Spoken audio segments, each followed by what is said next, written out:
What do you do when you want to remove the carpet off your stairs, but you have this wood stair skirting? Well, we decided to go with the lesser of two evils, in my opinion.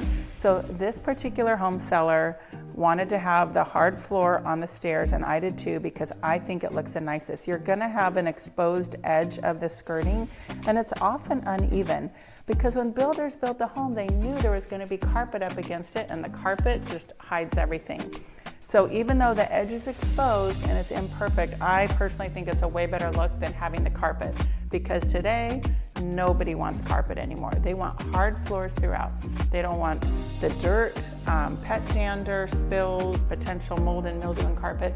They want hard floors. These floors are luxury vinyl plank, and they look beautiful.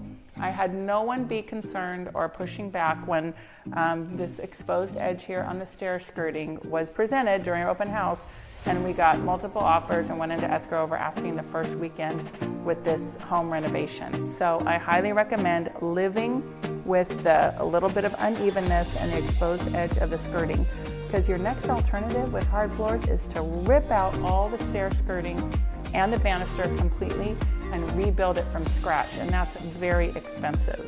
So these banisters and rails were a golden oak color. We had them painted white and put the luxury vinyl plank up against it as best as we could.